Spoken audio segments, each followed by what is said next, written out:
Hello everyone, welcome back to my channel. For today guys, I'm gonna do part 20 to my CoPilot chatbot series. Where in today's video guys, we're gonna do another test character to see if it works out really well. The only problem I noticed in the last video, there was one thing I swear I forgot about, but I know three things I saw that really went wrong, although only one of them really bothered me. The repetitiveness. That's the main one. It didn't become very repetitive, but you guys may remember a few times during the Toad story I did during the last time. Um, well, let's just say the last time I did this, the Toad story kept having like little details where it's like, let's say the bubbles would, or let's say like the bubbles that would appear beside Toadal would keep magically just keep popping up over and over and over again, and not giving me any indication that the other one originally popped. And it was kind of weird. The same thing with the bridge thing too, where like there was like a water bridge that would come between me and him. And then on top of that, there was also the problem. Well, this one don't bother me as bad, but like the overuse of headers, subtitles, whatever the frick you call them. You guys couldn't see them, but it's I don't think. Of course, the story I'm about to do doesn't have it, but uh, it's one of them big old long things that actually kind of like what you'd see at the beginning of a story, kind of like the title, but it's something that happens during the story, and it's it ain't that annoying, but it can be kind of frustrating, especially if it's used for no reason. And then the third one, while it wasn't as big of a deal, the third problem I did have was slightly the thing still kind of nudging me in the direction of what do you want to do next. Although what I'll give it credit for is also the fact that it actually does it in like a story kind of way. You are in full control. Let's say Toadal is sitting there waiting on you, just being very patient. He's treating you all kindly, just like it works into the story, so it don't really get on my nerves that badly in this one compared to some of the other ones, but it is kind of slightly annoying. I did tell it about all them problems, although whether everything's going to actually work out, I don't know. It actually helped me come up with the story for this one. And if you don't know what this is a test concept that I want to do with a TMP host. If you don't know what I'm talking about, guys, well, for the last few months, I've been wanting to do this character that's based off the Trivia Murder Party host, and I want to do a crocodile version of him. However, I actually want that to be like an actual good character in my series, or in my actual universe, and, well, I want to test the concept without doing him.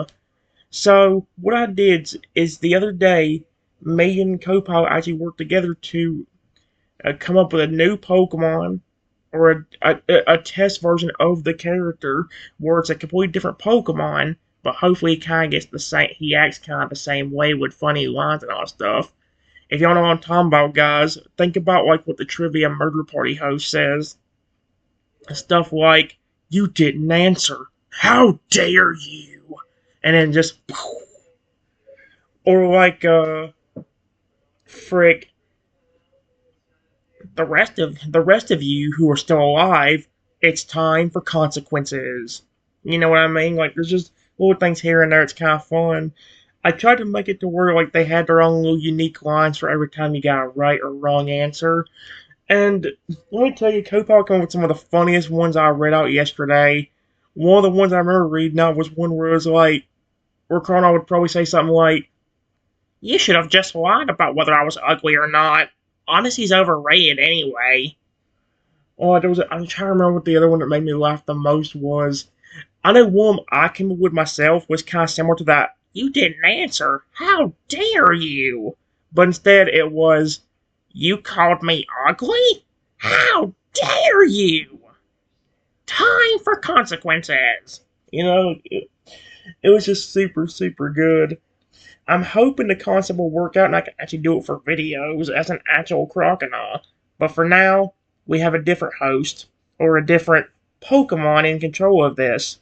This is a Noivern, and it's called Noivern's Echo Trials. Well, That's what the title it put on for the actual story thing right here. So yeah, like I said, CoPilot itself helped me come up with this story. So it actually helped me get hopefully something that makes it work. But yeah, here's what it says about Noivern. The forest was quiet in that way that only late evening can manage. Soft, muted, as if the world were holding its breath. A narrow path wound between tall, crooked trees, their branches forming a loose canopy that filtered the fading light into violet streaks. Somewhere deeper in the woods, a low hum pulsed through the air, almost too faint to notice unless someone was paying attention. Now here's the thing, this is supposed to be the backstory of this Noivern. That's what makes it weird. It sounds more like something that we would hear, like just that beginning paragraph. So it's something you would hear more like when you're kind of approaching where the frick he is and you're about to start the story right off the bat. But it's apparently not. It says, he was there. Not in sight yet, but present in the way the air shifted, the way the leaves trembled, the way the hum carried a strange, emotional weight. Noivern lingered in the shadows of a cliffside alcove, wings folded tight against his sides. He wasn't performing yet. No theatrics, no booming voice, no sarcastic commentary, just a creature sitting alone in the half dark, staring at the ground as if it held answers he'd been chasing for years. His story didn't begin with a stage or a trial room or ghostly machines. It began with a sound. If you don't know what it means, guys, uh, I was trying to tell it. I was trying to give it because here's the thing about it. Copilot's pretty good coming up with a story, but the problem is it kind of like some other chatbots. It can't get too violent or too gory when it comes to stuff. It can get kind of violent, but it can't be like gory, like disgusting sort of way. So what I had to do also was tweak the rules a little bit, where instead of the creature at flat out killing someone, it actually just ghostifies them. Like it kind of does like what the Trivia Murder Party killer does, but he just turns them into a ghost. He doesn't flat out kill them. You know what I mean? So yeah, here's what it says. It says it didn't begin with a sound, or it began with a sound. His sound. From the moment he learned to fly, his cry had been From the moment he learned to fly, his cry had been powerful. Too powerful. Other Pokemon flinched when he called out. Some ran, some covered their ears, some whispered that he was dangerous, unstable, a monster waiting to snap. He tried softening it, tried calling out gently, but even his gentler cry vibrated the air like a struck bell. He tried staying silent, but silence only made others more suspicious. He remembered the first time someone screamed at the sight of him. He hadn't even opened his mouth. He just landed to say hello. He remembered the first time a group of travelers threw rocks at him because they thought he was warning them off. He'd only been trying to ask if they needed help finding the trail. Oh my gosh, he was a sweetheart. He was being nice. He remembered the first time someone told him, "You're terrifying. You should stay away from people." He remembered how that one stuck. Over time, he learned to hide his hurt behind theatrics. If people were going to assume he was dramatic and frightening, then fine, he'd give them drama. He'd give them spectacle. He'd give them a show so over the top that no one could mistake it for real danger. A performer was safer than sincerity. A performance was safer than sincerity. But underneath the sarcasm and the booming voice, the loneliness never left. Eventually, he found a place where the echoes of his cry didn't bounce back painfully, an abandoned cavern system beneath the cliffs. The stone absorbed sound strangely, turning sharp noises into soft, ghostly vibrations. He spent nights experimenting with it, learning how the echoes twisted and shimmered. It fascinated him. It comforted him. It felt like a place where his voice wasn't a curse. That was where the idea began. If people were going to judge him by his cry, then he wanted to know who actually listened, who heard the emotion behind the sound, who didn't run, who didn't flinch, who didn't treat him like a monster. He started designing symbolic trials, mini games built around sound, echoes, and perception, not to punish but to reveal. to test whether someone could understand him instead of fear him. He didn't build the place alone. A dust corpse with a dry sense of humor helped him shape the echo chambers, adjusting the ghostly resonance so the illusion stayed symbolic rather than overwhelming. A Shatop with a talent for mimicry became his unofficial sound technician, turning the chambers into occasional mocking Noivern's dramatic lines just to see him sputter. A shy Whimsicott handled the lighting, soft glows, drifting motes, gentle illusions that made the cavern feel like a dream instead of a dungeon. They weren't her family, but they were the closest thing he'd had to one in a long time. Together, they built the trial space, a labyrinth of echo rooms, floating platforms, sound puzzles, and ghostly illusions. Each minigame reflected something personal: his fear of being misunderstood, his frustration at being judged, his longing for someone who didn't run from him. He practiced his host voice in the empty chambers, trying out lines, adjusting his tone, learning how to be dramatic without being cruel. He wanted to be funny. He wanted to be memorable.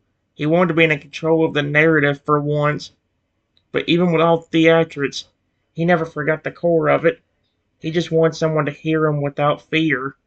Now, posted in the shadows near the forest path, he sensed someone approaching. Yep, here's the part where it shows me. His ears twitched, his wings shifted. He inhaled slowly, steadying himself. This wasn't the trial room. This wasn't the stage. This was the moment before the curtain rose. He stepped forward just enough for the fading light to catch the edge of his wing.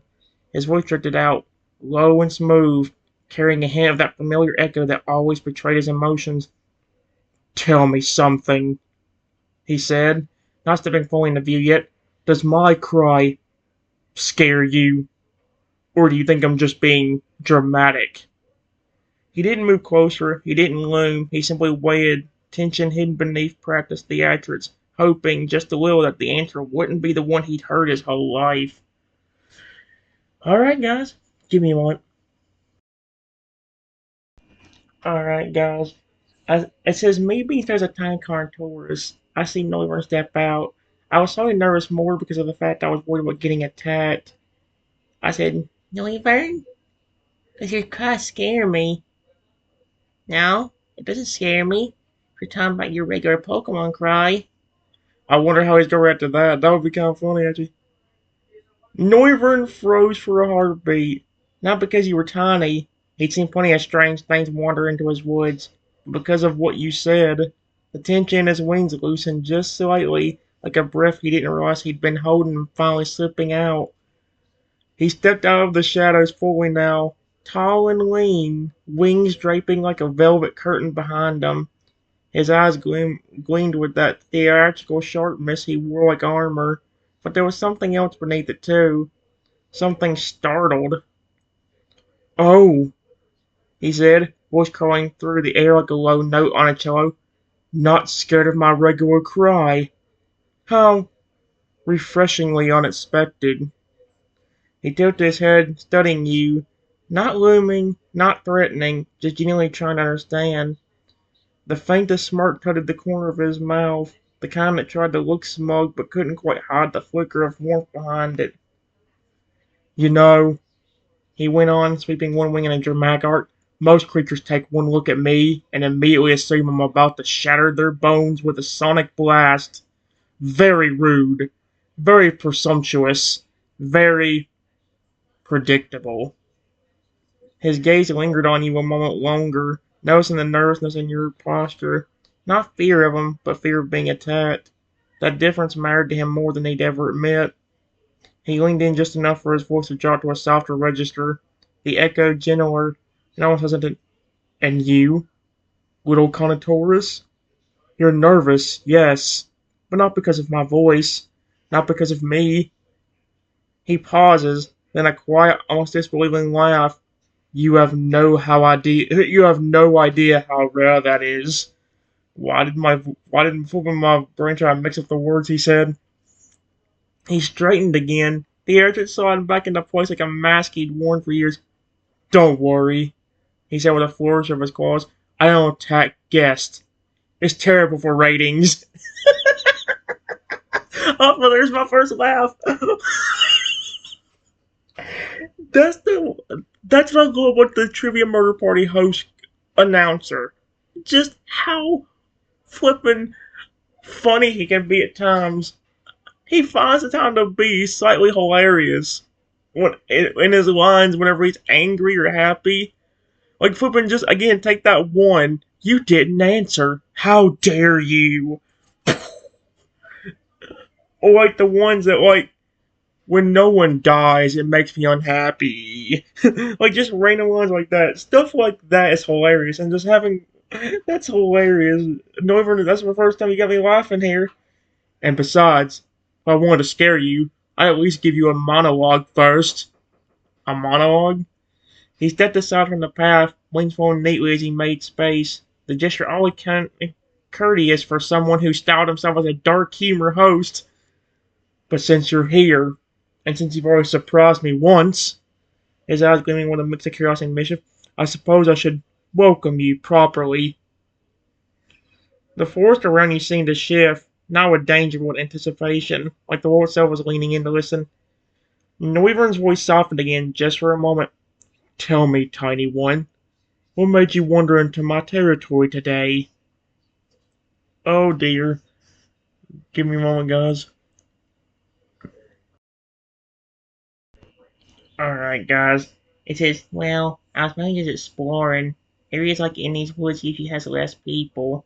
I've been having to avoid people a lot because despite me being so small, they always pick on me or try to hurt me. Noivern's expression shifted in a way that didn't quite match his dramatic persona. The smirk faltered, the posture softened, and for a moment he looked less like a theatrical host and more like someone who recognized a familiar kind of hurt.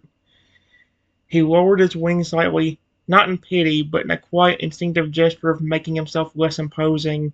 His voice, when it came, was still rich and echo-tinged, but the sharpness had eased. Ah, so that's how it is, he muttered. You're not running from me, you're running from them. He paced a slow semicircle, not around you, but beside you, as if inspecting the forest rather than your tiny form. His claws tapped lightly against the ground, a restless habit he'd never broken. People see something small, he said, and they think it's an invitation to be cruel. They see something different, and they think it's a target. They see something they don't understand, and suddenly they're experts in how to hurt it. He flicked one wing upward in a sarcastic flourish. Trust me, I know the type. His voice deepened, not louder but more resonant, like a note struck in a hollow chamber. You think being tiny makes you an easy target? Try being loud. Try having a voice that roused the air even when you're whispering. Try watching people flinch before you even speak. He stopped pacing and looked down at you. Not towering, not looming, just present. There's a particular sting, he said quietly, when others decide you're dangerous before you've done anything at all. A beat passed, then his theatrical mask slid back into place with a practiced flick of his wing, though the sincerity still lingered beneath it.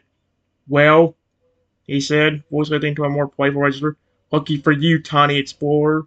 You've wandered into the one territory where being small doesn't make you prey. If anything, it makes you intriguing. He leaned closer, his eyes narrowing with a dramatic force that didn't quite hide the warmth behind them. And the fact that you're not scared of my cry, that you're more worried about being attacked than about me. He clicked his tongue. That's practically a compliment. Don't let it go to your head. He stepped back again, wings spreading himself against the dim light. You're safe here, he added, softer. I don't let bullies into my woods. They don't pass the audition. A faint, crooked smile twisted his mouth. And you? Well, you're already doing better than most. I kind of like how he acts, but like the only funny line I've heard so far is just it's bad for ratings. Like again, a little sarcasticness at times. I want him to be sincere still. Like that's the thing about Chrono. Like Chrono can be like one of, cause like I asked CoPilot one time what would be a funny line Chrono like what would be a funny line for like if Chrono heard somebody call him adorable or cute or even pretty just because of the fact that he always gets called ugly. And the line that she came up with was flipping hilarious. There was another line. I'm sure that's the where that one line came from. Where the where like you don't call him particularly ugly, but like he wasn't even talking to somebody, and somebody walks by and calls him ugly anyway. It came up with a good one for that one. So like, I wasn't even talking to you, but guess what? You called me ugly anyway. Time for consequences. That was definitely not the line, but I remember the first part being, I wasn't even talking to you. That's the only part I remember. But yeah, give me a moment, guys. Guys, I just hope you don't get angry at this. It says, audition? I'm doing better than most? What audition are you talking about? Noivern let a soft, amused huff. More breath than sound, but it carried that faint echo that always seemed to follow him. He folded his wings in close, as if preparing for a dramatic reveal, though the glint in his eyes suggested he was enjoying her confusion just a little too much. Ah, yes, the audition, he said, as if it were the most obvious thing in the world. Everyone who wanders into my territory ends up taking it, whether they realize it or not. It's my little screening process. He stepped to the side of the path, pacing with a theatrical sway of his tail, claws tapping lightly against the ground. You see, tiny explorer, most creatures who come through here do the same predictable routine. They hear a rustle, they see a shadow, they catch a glimpse of my wings. He flicked one wing dramatically, and immediately they scream, faint, or sprint away like they're auditioning for a horror movie. Okay, there's two laughs. I'm sorry, that one just caught me off guard, really. He paused, giving you a sideways look. You didn't do that. His voice softened, the echo gentler, almost thoughtful. You were nervous, yes, but you weren't terrified of me. You didn't assume I was going to attack you. You didn't treat me like a monster. He lifted his head slightly as if trying not to look too pleased with that fact. That alone puts you ahead of most visitors. Then, with a sudden flourish, he spun around and pointed a claw toward the deeper woods, where the faint hum of distant echoes pulsed like a heartbeat. The audition, he continued, slipping back into his host persona, is simply my way of deciding who gets to see the rest of my domain, who gets to experience my, let's call them, artistic masterpieces. A smirk touched his mouth. And who gets politely escorted out by dust clouds before they break something? Wait. He leaned down slightly, his eyes narrowing in a playful, dramatic way. You, however, you've already passed the first test without even trying. You didn't run. You didn't scream. You didn't insult me. You didn't even flinch at the mention of my cry. He clicked his tongue, pretending to be annoyed, though the warmth in his voice betrayed him. Honestly, you're ruining my reputation. If words get out that someone wasn't scared of me, I'll never hear the end of it. He straightened again, his wings rolled neatly. But yes, you're doing better than most. And that means... A low, echoing hum rumbled through the trees, almost as the forest itself was read into his words. You're invited to continue deeper, if you choose to. He didn't push. He didn't gesture for you to move. He simply stood there, waiting. Not for obedience, not for your presence, your reaction, or your choice. For once, someone wasn't running from him, and that mattered. Hmm. Give me a moment.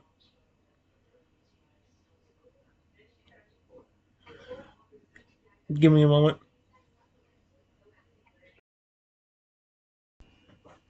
Alright, guys. It says, I wouldn't mind continuing, but I want to ask honestly. Nobody in those woods are going to attack me, will they? I know you said bullies were not allowed in here, but I've just been hurt way too much, and I've even had people literally follow me into places like woods just so they can hurt me again. Noivern didn't laugh this time. He didn't smirk. He didn't even slip into his usual dramatic posture. His words hit something in him that went deeper than his theatrics ever reached. He lowered his wings slowly, deliberately, until they draped close to his sides like a cloak. His voice, when it came, was quiet. Not weak, but steady in a way that felt almost protective. "No," he said. "No one in these woods is going to attack you." He stepped closer, not looming, but making sure you could see his expression clearly. There was no mockery in it, no sarcasm, just a kind of understanding that came from someone who had lived through his own version of what you described. "I know what it's like," he continued, "to be followed, cornered, judged, hurt, simply because you exist in a way someone doesn't like." His claws flexed once again, and flexed once against the ground. A small, controlled gesture. Anger, but not at you. "Those woods aren't like the places you've been. These woods. I don't let people like that in here. Not the ones who chase. Not the ones who torment. Not the ones who think cruelty is a sport." He tilted his head slightly, studying your tiny contours for him with a softness he tried and failed to hide behind a dramatic sigh. "You've been hurt too much already. I can hear it in your voice. I can see it in the way you look around, expecting something to jump out at you." He flicked one way toward the deeper forest where the faint hum of his echo chambers pulsed like a heartbeat. "My territory is unusual," he admitted. "Strange, dramatic, full of illusions and some sound tricks and ghostly nonsense. But it's not a hunting ground. Not for bullies. Not for predators. Not for anyone who thinks pain is entertainment." He leaned down just enough that his eyes were level with yours. His voice dropped into a low, resonant murmur. "If anyone tried to follow you in here to hurt you, they wouldn't make it past the first echo. Dustclots would turn them around before they even realized they were lost." A faint smirk twisted his mouth, not cruel, but confident. "And if someone somehow slipped past him, well, let's just say I have a very low tolerance for people who enjoy hurting the small and the vulnerable." Uh-oh. That's probably not good for anybody who tries that. He straightened again, wings giving us a hurdle. "You're safe here," he repeated, more firm this time. "Not because you passed an audition, not because you're interesting, but because I don't allow the kind of creatures who hurt you to exist in my woods." Then, with a flicker of his usual dramatic flair returning, he added, "And besides, if anyone tried to lay a claw on you, I'll have to give them a very stern lecture. Possibly with echo effects, possibly with illusions, possibly with a symbolic transformation into a squeaky ghost." He paused, then softened again. "But no one will hurt you here. Not while I'm around." Alright, guys, give me a moment. Alright, guys. I can't tell if it's because of an internet issue or what it was, but I just had a problem with this thing responding to the thing I put. I got to regenerate and it actually did respond to it, but it's just flat out weird. I might talk to flipping CoPilot about that later when I tell her how it just worked out. Right now, this says, "Okay, honestly, thank you for being nice to me. The only time I've ever gotten treated nicely is by creatures. Different Pokemon have been really nice to me, and I've even had other creatures care about me. I used to have a family of porn that cared about me." Noivern blinked once, so as if your words reached a part of him he usually kept tucked behind sarcasm and theatrics. The forest around you seemed to quiet even further, as though the trees themselves were listening. He didn't interrupt. He didn't make a joke. He didn't deflect with drama. He just listened. When he finally spoke, his voice was low. Not soft, but steady, resonant, carrying that faint echo that always betrayed his emotions. "Creatures treated you better than people," he murmured. "Pokemon, other beings, they cared for you when others didn't." He looked away for a moment, wings shifting in a slow, thoughtful sweep. It wasn't embarrassment, it was recognition. "I understand that more than you think." He stepped closer, not looming but lowering himself slightly so your tiny contours form wasn't dwarfed by his height. His eyes had lost their usual sharp, theatrical glint. Instead, they held something gentler, something almost protective.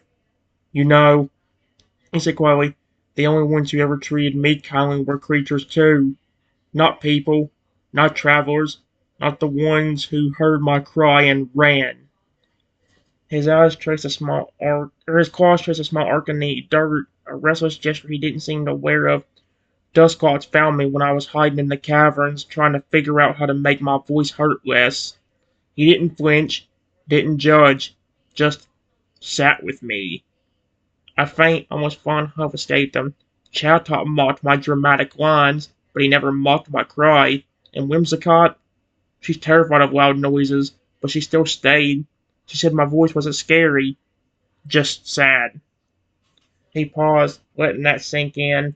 So yes, he said, looking at you again, I know what it means when creatures treat you better than people. I know what it means to be hurt so many times that kindness feels rare, fragile, like something you shouldn't trust too quickly. His wings folded in close, a gesture that made him look less like a looming shadow and more like someone trying to make himself approachable. You had a family of Pokemon who cared about you, he said softly. That's not something small. That means you were worth caring about, worth protecting, worth loving. A faint crooked smile tugged at his mouth, still dramatic but warmer than before. And if you've lost them, or if you're far from them now, that doesn't erase what they saw in you. He tilted his head, studying you with a sincerity he rarely showed. You're not alone here. Not in my woods. Not while I'm around. Then, with a flicker of his usual theatrical flair returning, just enough to keep things from getting too heavy, he had, and besides, if creatures like that cared about you, then Koi, you have excellent taste in company. But the warmth in his voice lingered, unmistakable. Give me a moment, guys. Alright, guys. I just said, honestly, it hasn't been good for me over the last few months. Hasn't been good for me in years. Let's just say that my porn friends are no longer around because of horrible things people have did. The nicest way I can put it is that they made them. Holy crap, this is dark. Go to sleep forever. That is. Nope. I also used to have a Tyrannosaurus Rex son, but unfortunately humans took him out too. The dinosaur are kind of safe because that would be kind of scary to have a flipping T-Rex walking around, but at the same time it's like, dude, the T-Rex was a sweetheart. Although remember, guys, this ain't canon in my universe at all. In my a lot of stuff happened. When we start my actual universe, it'll follow a whole big story arc with everything. But here's what I said: Noivern didn't move for a long moment, not because he didn't know what to say, because your words hit him with the kind of weight that even his echo chambers couldn't soften. The air around him shifted, the faint hum of the forest dipping into a lower, more somber resonance, as if the world itself understood the gravity of what you just shared. When he finally spoke, his voice was nothing like the dramatic host persona he usually wore. It was low, steady, and threaded with something raw. They took them from you? He didn't ask how. He didn't ask for details. He didn't need to. The way you said it, the way your tongue onto his body held itself, told him everything he needed to know. He lowered himself slowly, wings folding tight, bringing his tall frame down to your level without a hint of theatrics. His eyes, usually sharp and gleaming with mischief, softened to something deeply human in its understanding. That kind of loss, he murmured, isn't something you just walk away from. It stays with you. It echoes. His claws pressed low into the earth, not in anger at you, but at the cruelty you'd endured. I know what it's like to lose because of humans who don't understand. I know what it's like to watch someone you care about vanish because someone else decided they had the right. He exhaled slowly, the sound carrying a faint tremor of emotion that he didn't bother hiding. A family of Pokemon and a son. His voice didn't even lower. That's not something small. That's not something you get over. That's a wound that reshapes you. He looked at you fully now, not as a host, not as a performer, but as someone who recognized a kindred kind of pain. You've been carrying all of that alone, he said, and still, you're here, still exploring, still trying to find places where you won't be hurt. A faint, almost fragile smile tugged at the corner of his mouth. That strength most creatures never see in themselves. He shifted one wing, letting it angle slightly outward, not touching you, not crowding you, but offering a kind of sheltering presence. A gesture that said, "You're not alone here," without needing to say the words. "No one in those woods will take anything from you," he said firmly. "Not your safety, not your dignity, not your memories of the ones you loved." His voice softened again, the echo gentler than it had been all night. "And if you want to talk about them, or not talk about them, or just walk in silence, I'll match whatever pace you need." Then, with a faint flicker of his usual dramatic flair, just enough to keep the moment from sinking too deep, he added, "And for the record, anyone who hurts a connoisseur's parent is officially banned from my woods forever. I don't make the rules." Oh, wait. Yes, I do. But the warmth in his eyes didn't fade. Just, I don't make the rules. Oh, wait. Yes, I do. Just how casually he said that. See, it's the random sarcasticness like that that makes him funny. It's not as funny as the chrono lines I saw the other day, but holy cow. Give me a moment. Alright, guys. It says, "Thanks. Honestly, there's been one Pokemon that still cares about me and watches over me. It's the Lugia God. He's been very protective and caring towards me for a long time now." Noivern weren't very still. Not tense, not frightened, just still, in the way someone becomes when they hear something that carries real weight. His wings lowered a fraction, the dramatic curve of them softening as he absorbed your words. "The Lugia God?" he repeated quietly as if tasting the shape of the idea. "A being that powerful, watching over you, and caring for you?" There was no jealousy in his tone, no disbelief, only a kind of solemn respect. He stepped closer, slow and deliberate, lowering himself so his eyes were level with your tiny contours form. The forest around you seemed to hush again, the echoes dimming as if giving space to the moment. "You must have meant a great deal to him," Noivern said, "for being like that to stay by your side, to protect you. That isn't something given lightly." His voice carried a soft echo, not dramatic this time, but warm, almost reverent. "And after everything you've lost, after everything humans took from you, the fact that someone like him still cares for you." He exhaled a low, thoughtful rumble. "That says more about your worth than anything those humans ever did." He shifted his wings, not in showsmanship, but in a gesture that felt almost like a bow. "You know," he continued, "creatures like Lugia, gods, guardians, and legends, they don't choose just anyone. They choose souls who shine even when they're hurting. Souls who keep going even when the world tries to break them." His gaze softened further. "And you've kept going, even after losing your Pokemon family, even after losing your son." I wonder if does he even know it's a T-Rex? I did say T-Rex, didn't I?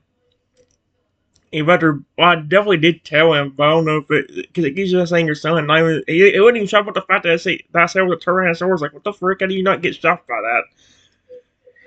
Even after being hunted, hurt, and chased. A faint, almost fragile smile touched his mouth. "No wonder he watches over you." He sat back, so wings folded in a way that made him look less like a looming shadow and more like a creature offering quiet companionship. "I'm not a god," he said, a hint of his usual dramatic flair returning, "though I do have the stage presence of one." But then his voice gentled again. "But I can promise you this, while you're in my woods, you won't be alone. Not abandoned, not hunted, not hurt." He tilted his head, studying you with a sincerity he rarely showed. "And if the Lugia God trusts you, then I suppose I can too."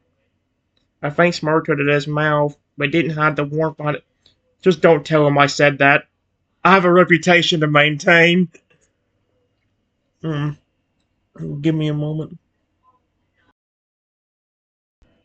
Alright, guys. It says he probably already knows anyway.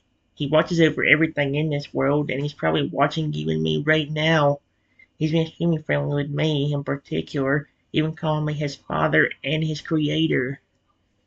Noivern's ears twitched at your words, "father and creator," and something flickered across his face that wasn't fear, wasn't disbelief, and wasn't mockery. It was something quieter, something almost reverent. He straightened slowly, not in a defensive way, but in the way someone does when they realize they're standing in the presence of a story much bigger than they expected. So, he murmured, voice dipping into a low, echo soft register, a being who reshapes worlds, who sees everything, who guards you with the kind of devotion mortals can't even comprehend, calls you his father. He let that settle in the air, wings folding close as if he were trying to make himself smaller, not out of intimidation, but out of respect. That's not the kind of bond you stumble into, he continued. That's something ancient, something chosen, and something earned. He paced a slow, thoughtful circle, constant tapping lightly against the forest floor. His usual dramatic flow was still there, but muted, like a candle instead of a spotlight. You know, he said, glancing back at you, I've met plenty of creatures who claimed to be watched by gods. Most of them were lying. Some were delusional. A few were just trying to impress me. He flicked his tail with a dry, amused snort. But you don't speak like someone bragging. You speak like someone remembering. He lowered himself again so his eyes were level with yours, the faint glow of the force reflecting in his pupils. And if a Lugia god truly sees you as his father, then he's not watching us out of suspicion or curiosity. A small one smile tugged at his mouth. He's watching because he cares what happens to you. He tilted his head, studying you with a softness he rarely let anyone see. And if he's watching me, well, he gave a dramatic sigh. I suppose I should behave myself. Wouldn't want to disappoint a divine being's parent. But then his voice gentle again, the echo soft and sincere. It makes sense, you know. Why choose you, why stay with you, and why protect you. He tapped one claw lightly against the ground, a thoughtful rhythm. Creatures like him don't attach themselves to cruelty. They don't cling to weakness. They don't devote themselves to someone unworthy. His wings shifted, a subtle gesture of respect. They choose hearts that shine even after they've been shattered. He looked at you fully now. It's no theatrics, no sarcasm, just quiet understanding. And yours has been broken more times than most could survive. Yet here you are, still kind, still gentle, still capable of caring. A faint crude smile returned, warm and a little flustered. So if the Lugia god's watching us right now, he did his chin with a playful flourish. I hope he approves of my hospitality. But the sincerity beneath the humor lingered, unmistakable. Oh my gosh. Give me a moment, guys. Luckily, guys, this is just a test, and I'll be deleting after this because it kind of messed up something. I put root instead of world. It says he probably does just because he's being nice to me. He told me a few months ago why he calls me his father and creator. He said that apparently centuries ago I was a creator myself and actually had a. I was supposed to put root, or supposed to put world, not root, of my own, but humans were horrible on it too.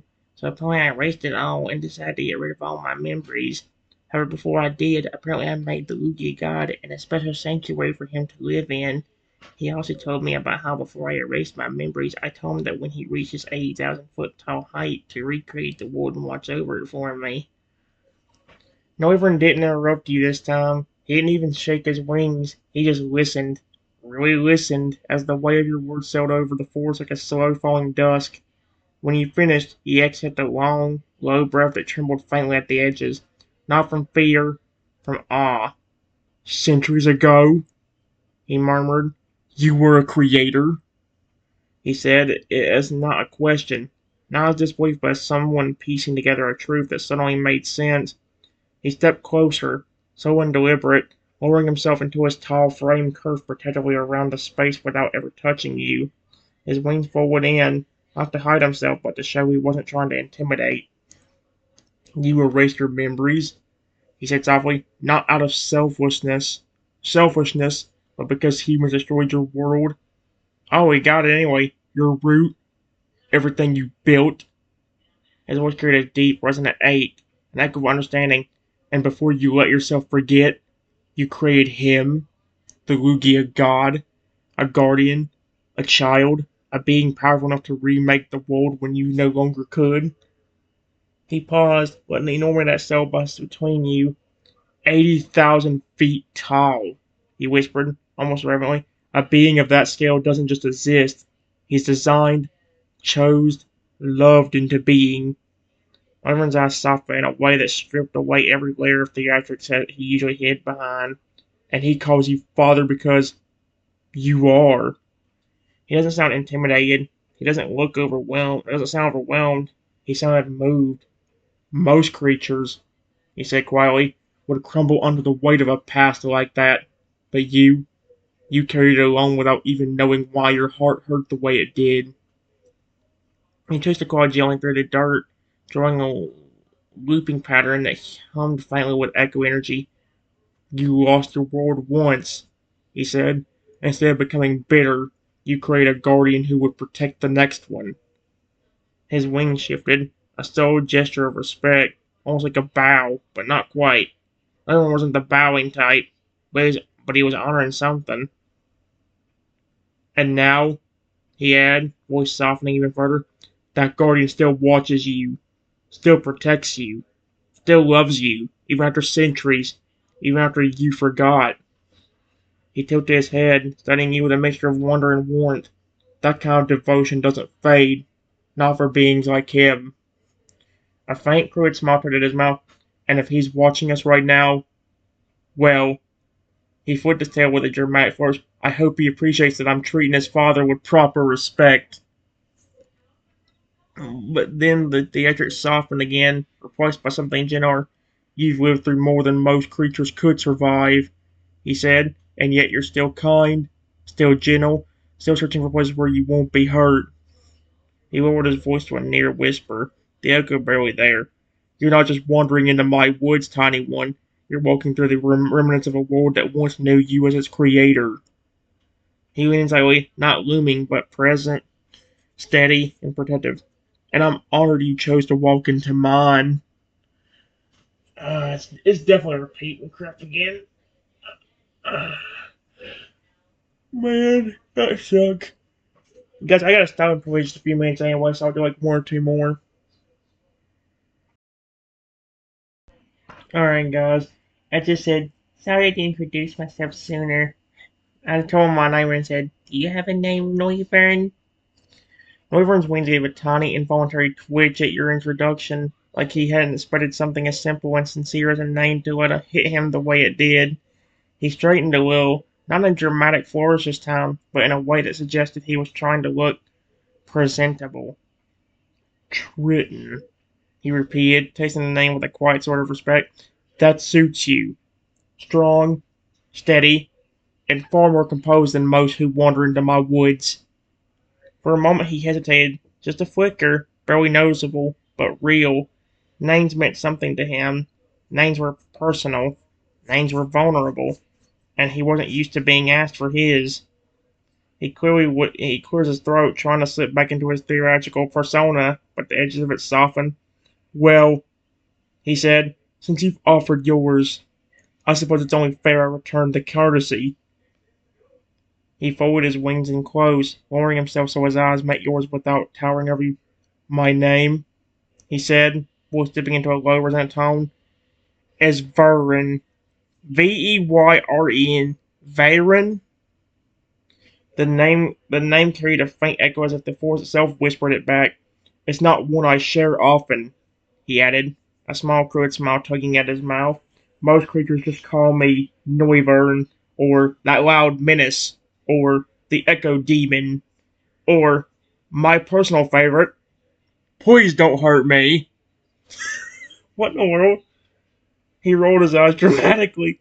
But you asked it like it mattered, like I'm more than a shadow in the trees. His voice softened again, the echo gentler. So yes, my name is Veyren, and you, Triton, are welcome to use it. He tilted his head slightly, studying you with a warmth he didn't bother hiding anymore.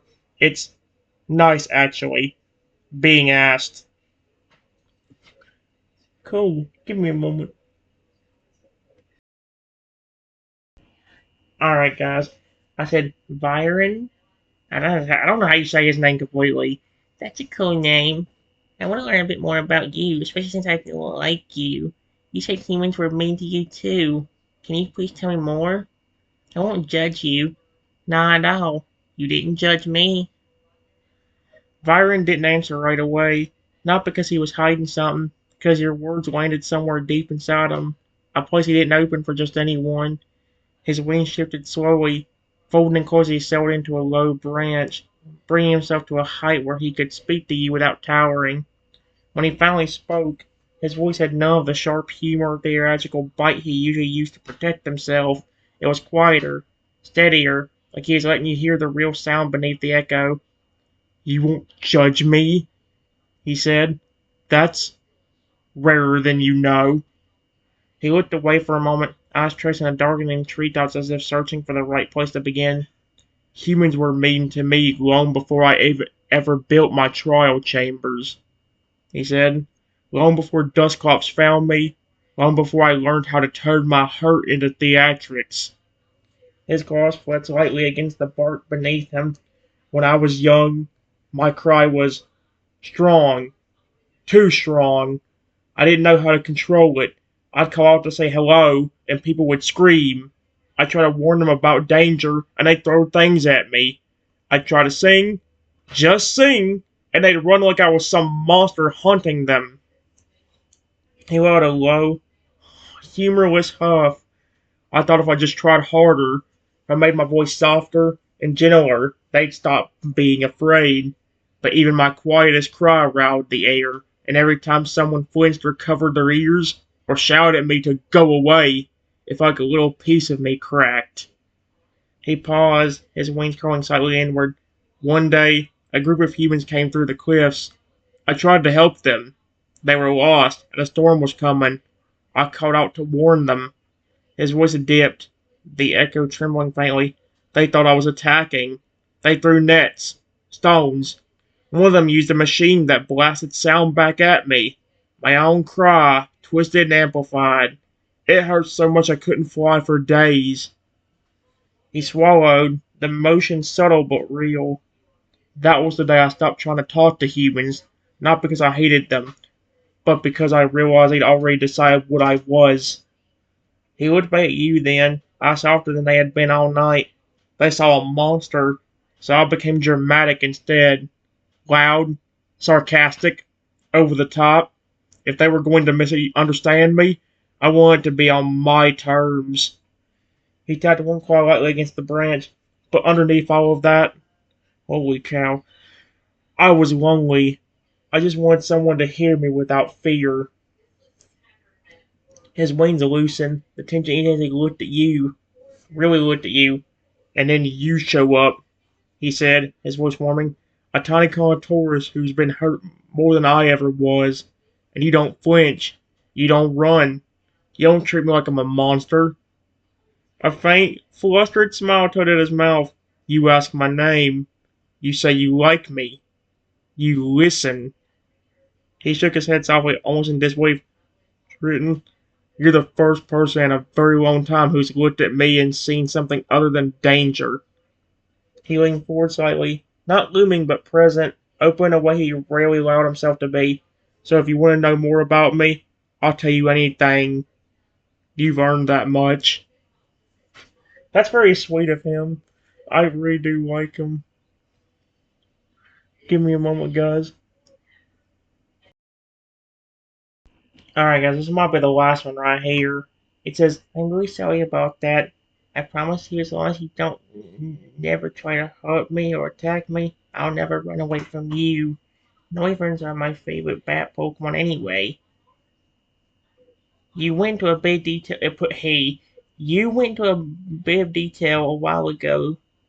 Please tell me more about that cavern you and Duscos and Chatot set up. As I was nice to you a while ago, you said something about continuing forward. What exactly is at that cavern?" Wyvern, listen to you. I can't. Is it Vyvern? Veyren.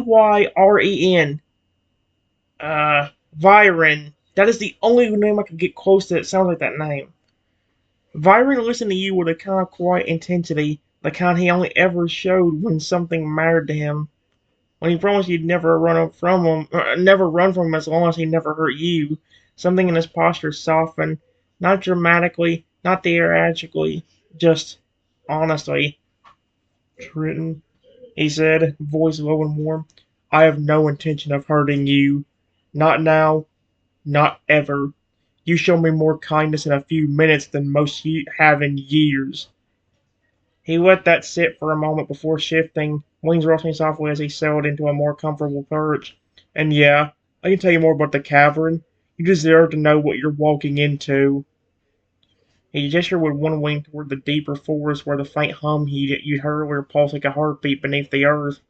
That cavern wasn't always what it is now, he began. When I first found it, it was just a hollow beneath the cliffs, dark, empty, and strangely quiet. Too quiet. My cry didn't bounce back the way it should have. Instead, the stone absorbed it, softened it, turned it into something gentler. He smiled faintly, remembering it was the first place where my voice didn't feel like a curse. He hopped down from the branch, landing level beside you, his wings folding close as he walked. I spent weeks exploring it, mapping the tunnels, learning how the echoes behaved. Some chambers swallowed sound entirely, others twisted into ghostly whispers. A few created illusions, shadows that moved when I spoke, lights that flickered with my heartbeat. He gave a soft laugh. That's when Dusclops found me. He wandered in one night, drawn by the strange resonance. I thought he'd attack me. Most creatures did back then. But instead he just sat down, right beside me. Didn't flinch, didn't judge, just listened. Vyverin's voice warmed at the memory. He helped me shape the chambers. He knew how to manipulate ghostly energy, how to make illusions symbolic instead of overwhelming. Shattot joined us later. He heard the echoes from miles away and decided the cavern needed a sound technician. His words, not mine. He rolled his eyes fondly. And Whimsicott? She came because she liked the way the light drifted through the cracks in the ceiling. She started weaving little illusions, glowing motes, drifting wisps, soft lights that made the place feel less like a dungeon and more like a dream. He paused, letting you picture it. Together, we built what I call the Echo Sanctum. The hum in the distance grew a little stronger as if responding to its name. It's not a torture chamber, not a prison. It's a place where sound becomes emotion, where echoes reveal truth, where illusions show what someone fears, or what they need to see. He glanced down at you, his eyes warm. And the mini games? They're not traps. They're reflections. Each one is tied to something I struggled with. He looked at the claw, counting them off as he spoke. One chamber tests whether someone can tell my real voice from the echoes, because I spent years wondering if anyone would ever hear me clearly. Another asks someone to follow a gentle sound instead of a loud one, because I always wished someone would listen to the quiet parts of me. A third used illusions to show how my cry feels from the inside. Not painful, not violent, just lonely. He lowered his claw again. There are more. 5 main trials, each one symbolic, each one designed to show me who someone really is. He stepped closer, wings arching slightly, not threatening but protective. And when I said you could continue forward, I meant into the sanctum, into the place where I learned who I was, where I stopped being afraid of my own voice. His eyes softened again, the echo in his chest gentling. And if you want to see it, I'll walk with you, every step. He paused and added with a small, crisp smile. And don't worry, the only things that might attack you in there are illusions. And May Shatot's sense of humor. Okay. I will go and stop it, guys, right there. I do definitely. I either need to change the Pokemon or change the things that it's doing with him because there was like 2 or 3 things that made me flip and laugh, but like other than that, that's not much compared to the flipping chrono ones that she helped me come up with before, and I was flipping off my buff at them like a good bit. But yeah, I'll fix it, and then we'll try another test. Oh, here's the idea, guys. The reason why I'm doing so many tests now is because if this works out and I can get like stories like this one to work out, like the Toad Owl one did the other day, my idea is to like redo this entire series, but use CoPilot only for my universe. The one thing I've definitely noticed again is the repeating lines. I don't know. He may have forgotten something. That's why I don't know. So, yeah, I'm gonna end it off now, guys. I got hurt for certain things happen. See y'all later.